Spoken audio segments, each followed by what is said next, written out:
What are the secrets to a healthy, happy and wealthy retirement? How do you ensure you won't run out of money and that you spend your time wisely? Our guest on this episode is Christine Benz, Director of Personal Finance and Retirement Planning for Morningstar. Christine is a long-standing advocate for investing in index funds and financial planning. She's also the author of a new book published by Harriman House called How to Retire. Christine Benz will be telling us why we need to start thinking about retirement from around the age of 50. Can you try to be artful about pulling forward the things that you really enjoy doing, having them be a bigger emphasis of your work, and putting in the background some of the things that you don't like? Christine will be telling us why it pays to use an advisor with specialist expertise in retirement planning. Figuring out how much you need to save for retirement, how to sensibly spend from a retirement portfolio. It's not back of the envelope time. And she'll give suggestions on how to choose an advisor. I would ask that question, are you a fiduciary? You're not looking for any ifs, ands, or buts about that. You want a straight ahead, yes, I am a fiduciary.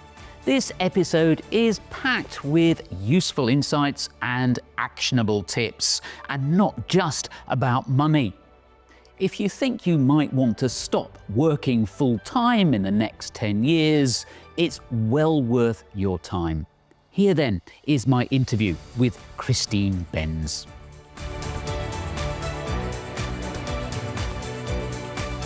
So, Christine, before we talk about your book, I'd like to ask you about your career. I mean, how did you end up working in investing and personal finance? I see that you studied political science, Russian and East European studies at university. So that's quite a gear change. Definitely. It was a circuitous path. So I had about 10 years of Russian language. I had started in junior high. And this was in a period where the U.S. was very concerned about the then Soviet Union, and Russian language was like a hot language for people to learn. So studied Russian language, political sci. I will say I still am incredibly engaged in the political scene and in international relations. I pay a lot of attention. It's just an area of keen interest to me. But when I emerged from college, which is in the 80s, I had sort of a vague notion of working in international relations. And really the only thing that were available to me were, translation jobs working for the U.S. government. And it just didn't seem super interesting. And I wanted to be in Chicago anyway, which is where my family is. And so started in publishing. And had a couple of jobs before landing at Morningstar, knowing almost nothing about investments or finance at all. In fact, I have come clean on my lack of knowledge about investing when I started at Morningstar. Just in the past couple of years, I've told the story where I remember the night before my interview at Morningstar, my husband was like, "Okay, so you know what a mutual fund is?" I was like, And so it was a crash course for me. And I realized there was a lot to learn, but I also realized how interesting the dimensions of understanding investments, understanding the economy, just how much food for thought it provided. So it's been a happy home for me for 30 years now. But Morningstar has very nicely let me move my career in the direction that I wanted to go. And that's where I am today. Well, that is a long time to be with the same employer. And it says a lot about you, but also about Morningstar as well. You started there, or one of your earlier jobs certainly there was analyzing mutual funds. So what did you learn in that role? And how have your views on mutual fund analysis evolved over? Yeah, that role was incredibly formative for me. Understanding funds from the bottom up, understanding the importance of expense ratios and stability of management teams, and understanding the strategy, feeling comfortable asking questions about strategies that I didn't quite understand. So it was a terrific learning experience. I eventually headed up our U.S. team of manager researchers. But along the way, I did become more of a boglehead, more of an index enthusiast. It's hard to not be swayed by the data on the power of indexing, not in every single category, but certainly an investor can build a terrific core portfolio and call it a day with a suite of core building blocks. So my bias is more in that direction these days. I tend to downplay investment selection just in my work, mainly because I feel like there are other more fruitful areas to focus on in terms of really helping improve someone's financial plan. I would start with your savings and spending rate and your asset allocation, and I would put the investment selection fairly far down the list in terms of things to concern myself with. The key is just to keep the investment portfolio super low cost, and one of the best ways to do that is with a portfolio of cheap index funds. If a close friend or family member asked you, what do I really need to focus on as an investor specifically? What would you say to them? You've already said you're enthusiastic generally or swayed broadly by the Boglehead message, but what would you say are the things to focus on? Well, I would start with, what your goals are and quantifying them. I'm a big believer in using your proximity to whatever you plan to spend your money on. Use that to inform how you allocate your portfolio. And it doesn't matter your life stage. That's just such an important thing to consider, your time horizon, and that in turn can help you back into an appropriate asset allocation framework. So I would put the emphasis there.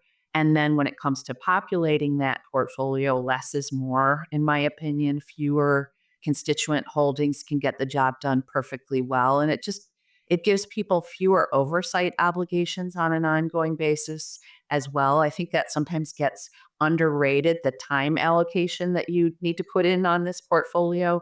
Well, if it's a very minimalist portfolio mix, that means that apart from some periodic rebalancing you might choose to do, and you might tweak that asset allocation as you get closer to needing your money. It's a pretty hands-off process.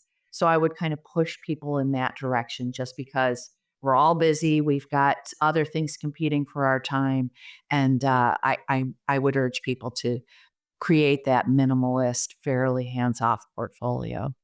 That's really sound advice. Now, after working in fund analysis, you eventually became Morningstar's Director of Personal Finance and Retirement Planning. I think it's a post you've been in for 17 years now.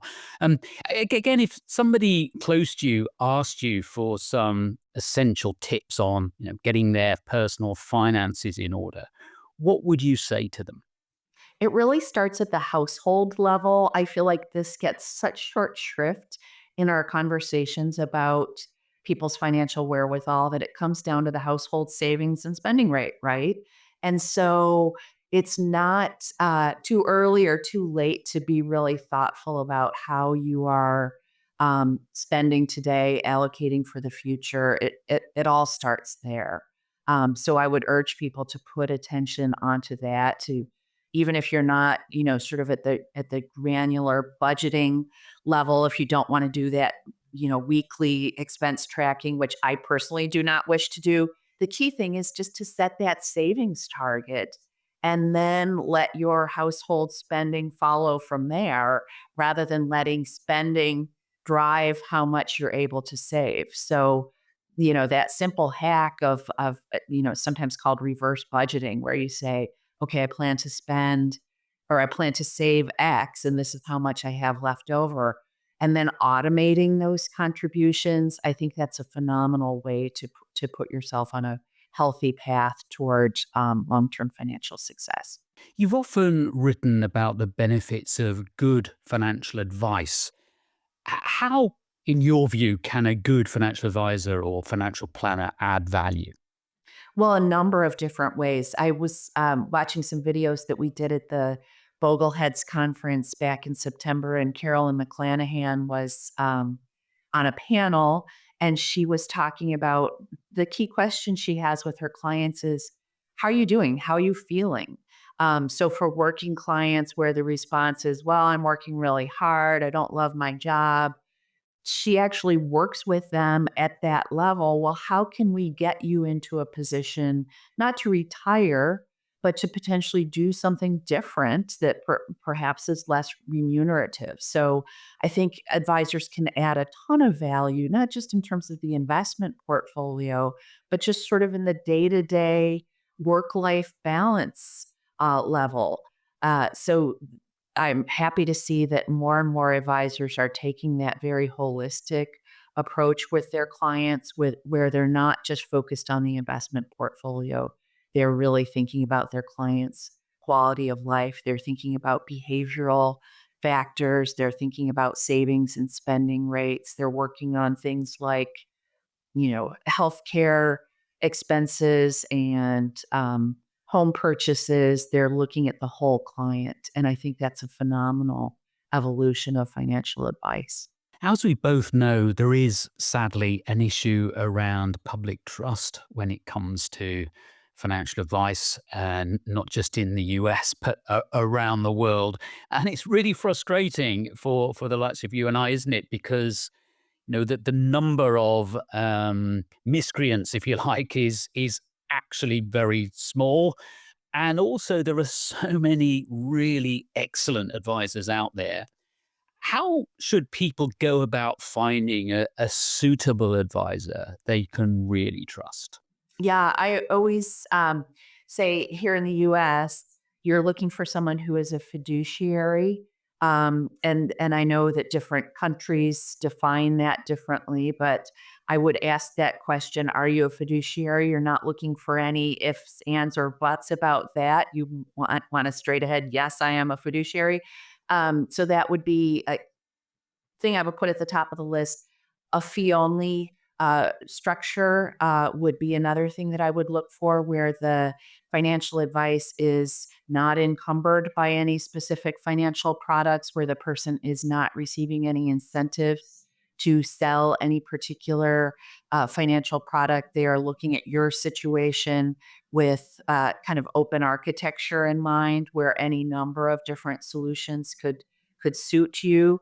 And then finally, here in the US, I urge people to look for what's called a certified financial planner, which is someone who has been grounded in holistic financial planning, not just the investment focus, though they'll know that too, but other realms of financial planning. And certainly, different countries have different designations, but here in the US, I view that as sort of the top of the heap standard that you'd be looking for a financial planner.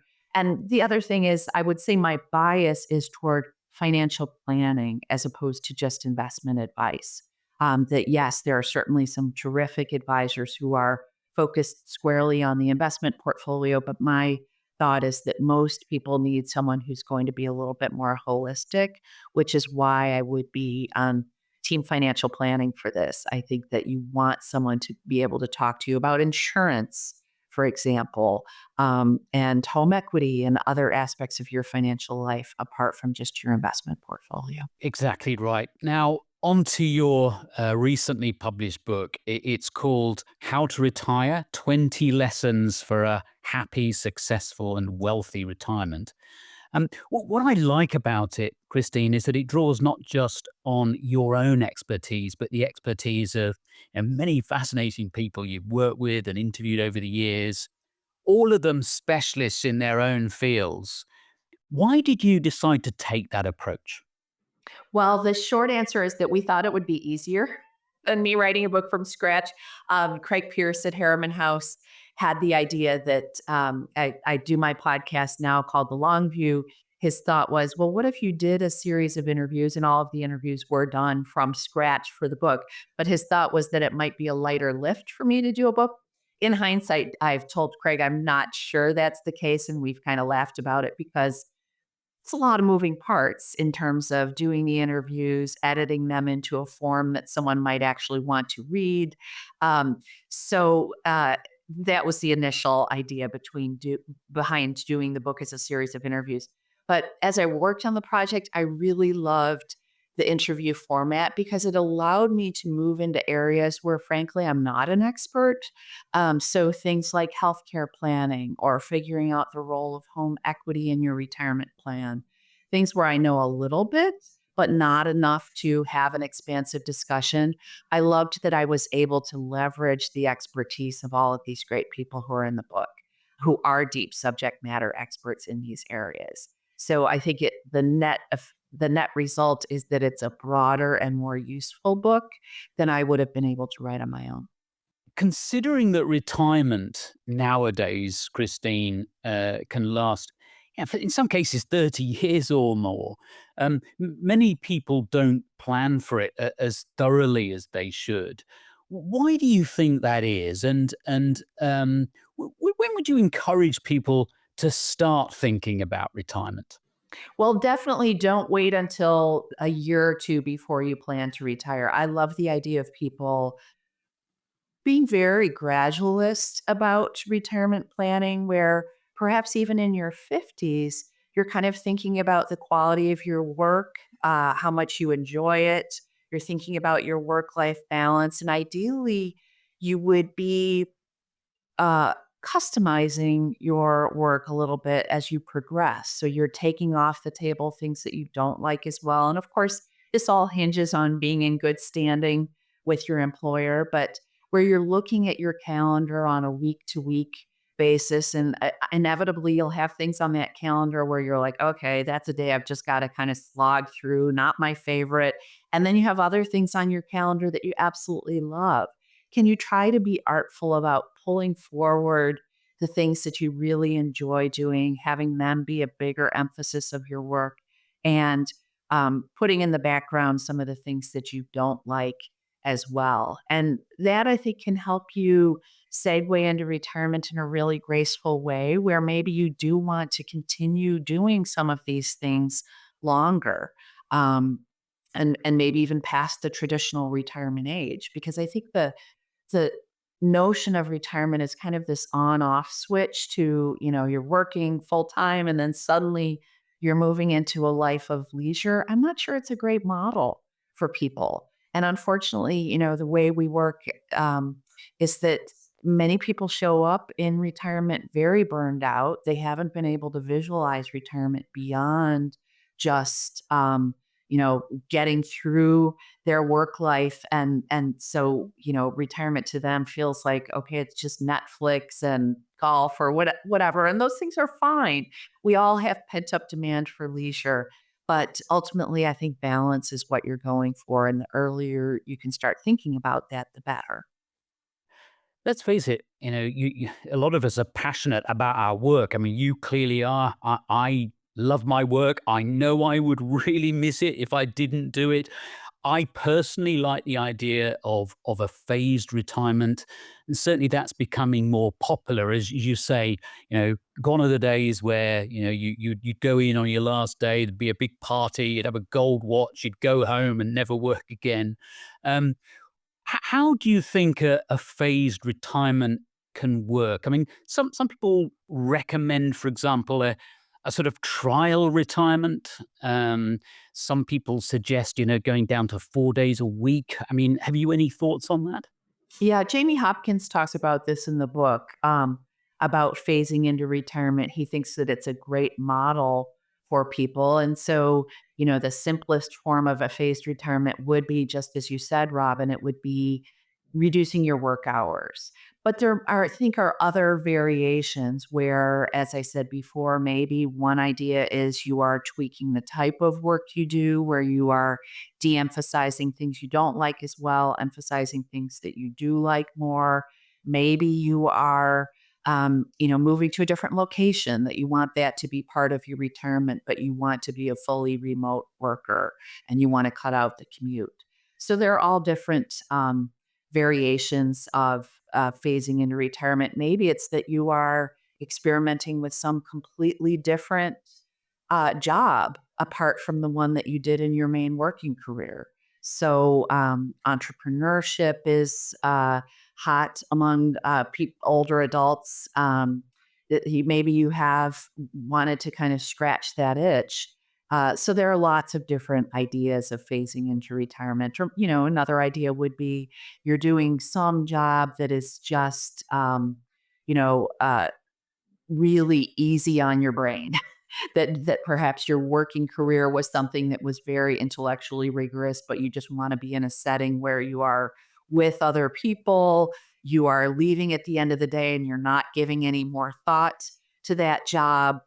So there are lots of different variations of phasing into retirement. One thing I would add is the value of thinking of retirement itself as a series of phases. So the early phase of retirement might be sort of blended work/retirement, and then you might fully depart from work and do heavy travel.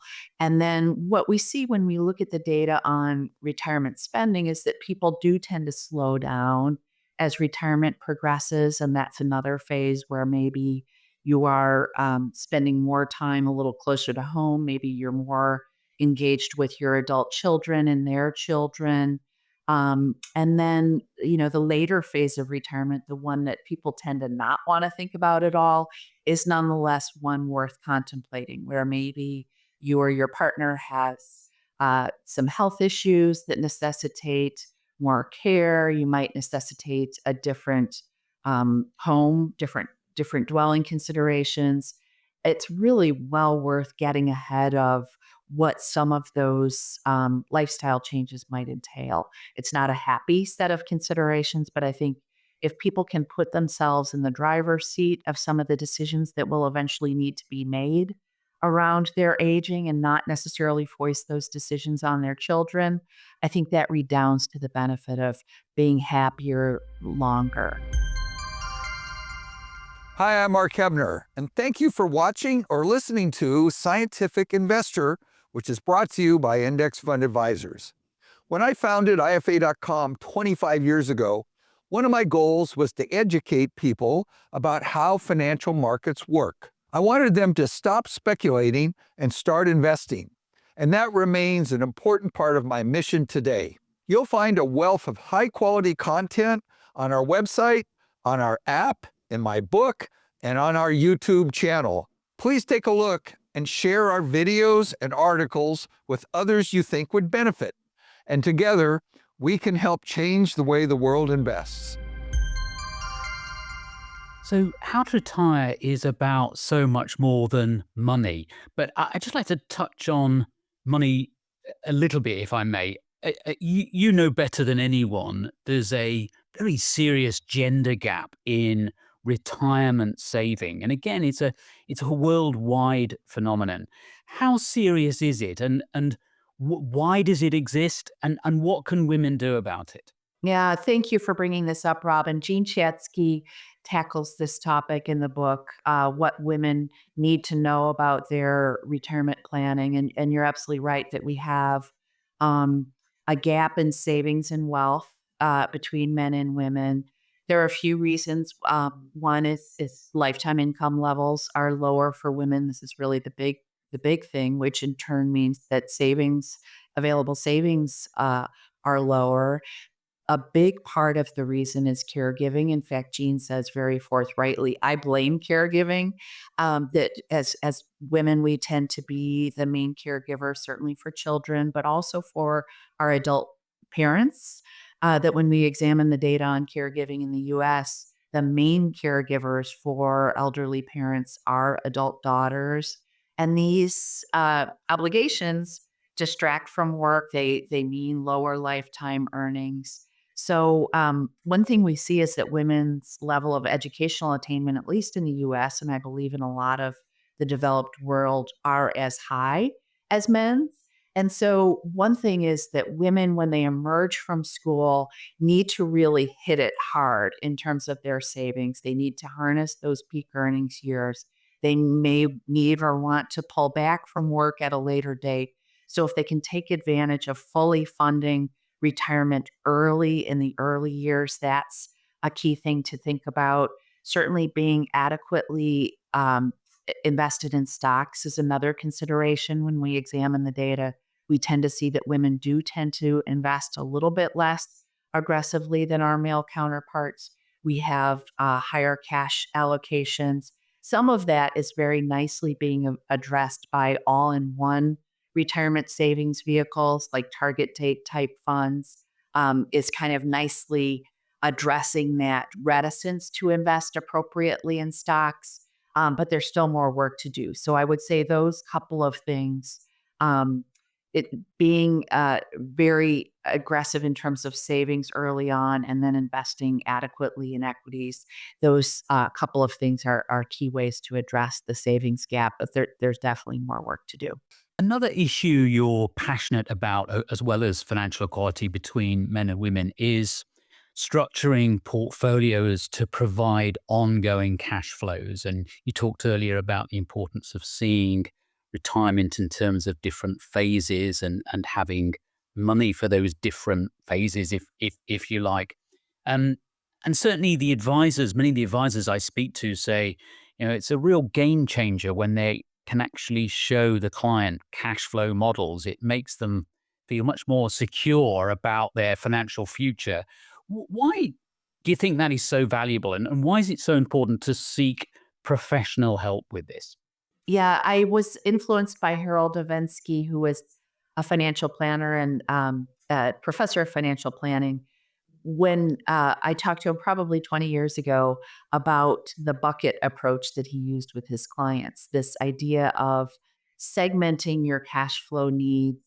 It's a terrific visualization tool, I think, where maybe you have 1 to 2 years worth of portfolio cash flows parked in very safe investments, and then another, say, 5 to 8 years worth of portfolio cash flows in fixed income, high quality fixed income investments. And then the remainder can go into a globally diversified equity portfolio. And the idea is that you are using the probability of having a positive return over each of those time horizons to influence how you invest for them. And so I think it's just a powerful visualization tool. It's a way to help clients keep peace with the volatility that will inevitably accompany the long-term portfolio if they know they have their near-term cash flows set aside. That makes them much more comfortable with the equity risk in the portfolio. So I've heard from a lot of readers over the years. I've been writing about this bucket strategy ever since discussing it with Harold, and it seems like it really works. That in periods like 2020, the outset of the pandemic, where stocks fell throughout the world, people wrote me to say, I know that I have my near term cash flow needs set aside. I am not worried. I'm not troubled by this volatility. That's what you're going for in terms of your retirement plan. Now, retirement spending has been the subject of considerable debate in recent years. Retirement planning experts and financial advisors have very differing views on the best strategy. What are your own opinions on it? We've done a lot of research on this topic of safe withdrawal rates at Morningstar. In a lot of ways, I've concluded that the 4% style guideline is a little bit of a straw man with respect to retirement spending for a couple of reasons. And first, I'll just back up and say, when we say 4%, we're not saying that someone spends 4% from a portfolio in perpetuity. What it means is that you are spending 4% in year one of retirement of whatever your available balance is. And then you are inflation adjusting that year one withdrawal amount by whatever the inflation rate is. And so it assumes that someone's looking for sort of a steady paycheck equivalent in retirement. The problem is when we look at the data on how people spend, they don't just spend in a straight line in that way. Their spending is more lumpy. And so if we are modeling in this idea that we're just going to take out the same inflation adjusted amount year in and year out and put blinders on about how the portfolio has behaved, Well, the net effect of that is that we need to set that initial spending level pretty low because it's saying that, oh, we won't make any sort of adjustment to our spending, even if we encounter a really bad market right out of the box in retirement. The spending level that we've set, it's built for that worst case scenario. So I would urge people to be, ideally, if they can be a little bit flexible in terms of their spending, if they can take less when their portfolio is down. They can generally take more in a good market environment, like the one that has prevailed for the past couple of years. So that's a key conclusion that I've reached. And then another component of this is if you have non portfolio income sources available to you, look at maximizing those because that works hand in hand with this idea of taking a flexible portfolio approach. That if you're taking flexible portfolio withdrawals, that's going to be much more agreeable to you if you have lined up non portfolio income sources in addition to those portfolio withdrawals that you'll be taking. We do sometimes hear these horror stories of people spending far too much very early in retirement, and sometimes that being combined with sequencing risk and the markets in the early years of retirement, performing very, very, very poorly. It's a difficult one, though, isn't it? Because you want to make the most of retirement when you're still fairly physically and mentally fit and active. Well, absolutely. So this sequence risk is something that retirees need to be aware of. This idea of encountering a terrible market environment right out of the box in retirement. And the reason that that is such a bad thing to have happen is that if you are spending too much during that period, it just leaves less of your portfolio in place to recover when the market eventually does. So that's kind of the basic intuition behind this bucket approach that with that bucket one, the cash bucket plus the high quality fixed income piece, you've effectively built yourself a 7 to 10 year bulwark against a really bad market environment. And that's not unprecedented that you would have a bear market for stocks drag on that long. In fact, we had one in the US just in the 2000s, this so called lost decade for US stock investors. And non US stocks did just fine, but US stocks kind of flatlined for the whole of that period because we had two really bad market environments. If you can build a component of safe assets into your portfolio, that should give you something to spend through before you would need to invade those equity assets when they're depressed. As I said earlier, How to Retire is so much more than just a financial guide. I took the overriding message to be that more than anything, retirement planning demands some serious self-discovery. You need to work out who you are, what your values are, and what you really want to do with the rest of your life. Is that fair? Absolutely. Michael Finka in the first chapter, I think, sets the tone beautifully, where he talks about visualizing retirement. He talks about life as a series of dots, which I think I told him in the conversation that we had. I was like, okay, that's kind of freaking me out a little bit because he's, creating this visualization of this dwindling set of dots that you have left. But his point is that you have this time in your life where presumably you'll be pulling back from work a little bit and you have some time to experiment with some different things. So I love that that message comes out in several of the chapters of the book.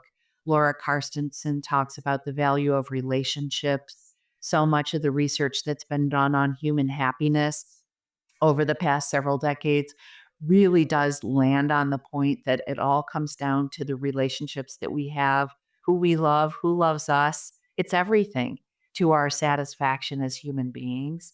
And we need to really be thoughtful about who we're spending time with. Jordan Grummett talks about the value of taking a step back and thinking about where you'll have regrets, where you would have regrets if you didn't address them preemptively. He works with patients in hospice who have very little time left in your life. And his point is, Well, you have way more time left in your life. How are you going to seize these days to make sure that you don't have regrets in the end? And I loved that Jordan's message, I think ultimately is really uplifting.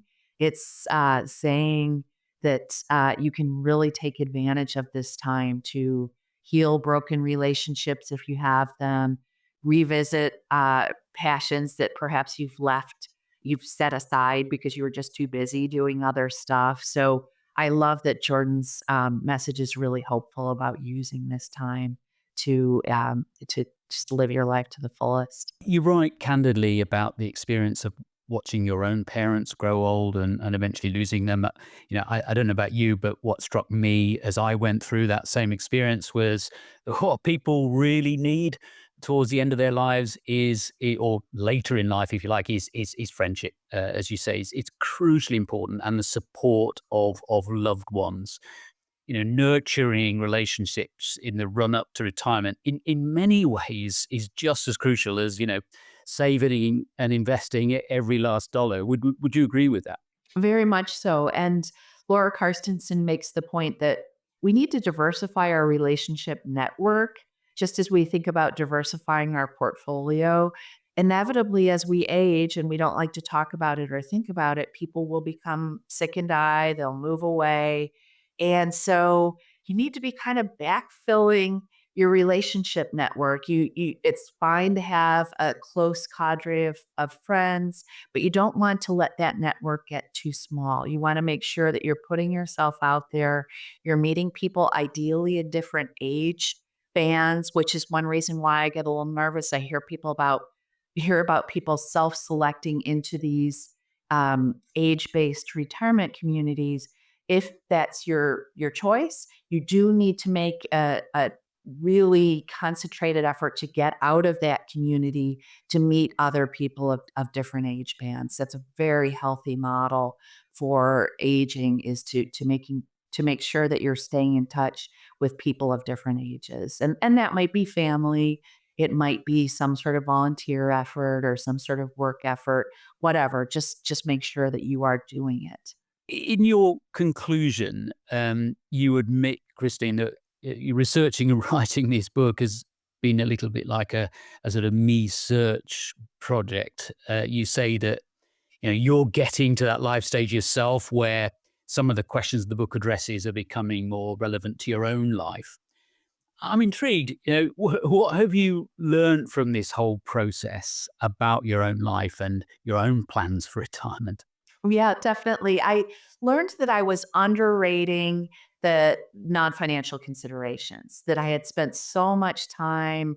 We work on this safe withdrawal rate research, and I had been spent so much time working on bucketing and other aspects of financial planning for retirement that I think I had underrated some of the things that we were just talking about: the visualization exercises, the thinking about phasing into retirement. That I would say has been probably the most powerful lesson for me in terms of working on retirement planning. I have really realized that that is a model that I choose to embrace because I'm lucky to have a job that I really do enjoy. I want to continue doing it longer. I realize how much of a sense of purpose my job supplies me, how much of a sense of identity I get through my job, and I want to do that longer. So that's been one eye-opening thing. I want to put more weight on the non-financial considerations. Finally, Christine, what would you say to people who've been watching or listening to this and thinking, I really need to start planning for my retirement? Because let's face it, it's easy to put these big questions on the on the back burner, isn't it? Is the one last piece of advice you can give to help them at least get started? Well, absolutely. Get started. I have always talked about DIY type investors. In fact, we have a lot of DIY type investors in the Bogleheads community. And I do think that accumulation is not that complicated, assuming you have sort of a sane investment mix and your savings rate is decent. Retirement planning is complicated. So there I would say get started, but also get some advice because figuring out how much you need to save for retirement, how to sensibly spend from a retirement portfolio. It's not back of the envelope time. You really do need to put some data around it. If you're working with a financial advisor, they'll probably be using some kind of high-powered software to help model out your cash flows. I would get a second set of eyes on that plan in addition to get started today. Thank you so much. I really appreciate your time. Thank you so much, Robin. It's been my pleasure. That was my interview with Christine Benz, Director of Personal Finance and Retirement Planning for Morningstar. Thank you to Christine and to our sponsor, Index Fund Advisors. If you'd like to talk to an evidence-based financial advisor about any aspect of retirement, just get in contact via the IFA homepage at ifa.com. That's ifa.com. That's all for this episode. Until next time, goodbye.